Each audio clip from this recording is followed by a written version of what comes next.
প্রিয় দর্শক, আসসালামু আলাইকুম। জীবন গল্পে আপনাদেরকে স্বাগতম জানিয়ে শুরু করছি নতুন একটি প্রতিবেদন। প্রিয় দর্শক, অনেক খোঁজাখুঁজির পর আমরা চলে আসলাম আদরের বাসায়। দেখা যাচ্ছে যে আদরি বারান্দায় বসে আছে। তো আমরা আজকে জানার চেষ্টা করব তো আদরের জীবনের অজানা কিছু গল্প। আসসালামু আলাইকুম। ওয়ালাইকুম আসসালাম। আপু কেমন আছেন? জি আলহামদুলিল্লাহ ভালো। আপনি ভালো আছেন? জি আলহামদুলিল্লাহ ভালো আছি।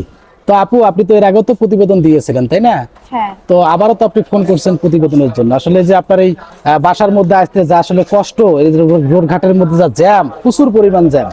তো আপু আসলে মানে আমাদেরকে ফোন করার কারণ কি একটু বলেন তো?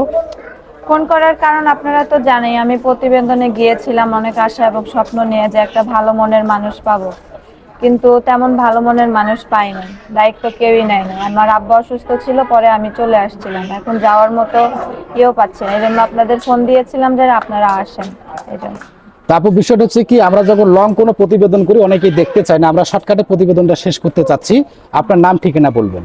আমার নাম আদরি, আমার বয়স 23 বছর, আমার বাড়ি সিরাজগঞ্জ। আমার ফ্যামিলিতে আমার মা আছে, বাবা আছে। বাবা অসুস্থ, প্যারালাইজ, বিছানায় পড়ে আছে। মা মানুষের বাসাতে কাজ করে। আপু, আপনার এই অসহায়ত্বের কথা শুনে দেশ এবং দেশের বাইরে থেকে অনেকেই কল করবে। তো আপনার যে দায়িত্ব নেবে তার বয়স কিরকম হতে হবে, সে দেখতে কেমন হতে হবে? তার বয়স যেমন হোক, সে দেখতে যেমন হোক, আমার সমস্যা নাই, কিন্তু সে যেন সারা জীবন আমার পাশে থাকে। সারা জীবন আপনার পাশে থাকবে এমন হ্যাঁ। মানুষ চাচ্ছেন, তাই তো? হ্যাঁ। তো আপু, আপনার শিক্ষাগত যোগ্যতা কি? এসএসসি পর্যন্ত মাদ্রাসার লাইনে পড়াশোনা করছি, দাখিল পাস করছি। তো আপনি তো এসএসসি পর্যন্ত পড়াশোনা করছেন, যে আপনার দায়িত্ব নেবে সে যদি মূর্খ হয় বা পড়াশোনা নাই, কোনো সমস্যা বিজনেসম্যান নাই, হয়, কোনো আমার দিক থেকে কোনো সমস্যা নেই। বউ বাচ্চা আছে, আপনার দায়িত্ব নেবে, কোনো সমস্যা আছে? না না। তো আপু, আপনার কোনো পার্সোনাল ফোন আছে? না, আমার পার্সোনাল কোনো ফোন নেই। প্রিয় দর্শক, এই মুহূর্তে স্ক্রিনে একটি নাম্বার দেখতে পাচ্ছেন। নাম্বারটি চারেন প্রতিপক্ষের নাম্বার। এই নাম্বার হোয়াটসঅ্যাপ কিন্তু দুটো আছে। তো আপুর যদি আপনারা কেউ দায়িত্ব নিতে চান, অবশ্যই হোয়াটসঅ্যাপে বা এই মুহূর্তে আপনি একটি স্ক্রিনশট পাঠিয়ে ভয়েস করবেন কে কোথা থেকে বলছেন।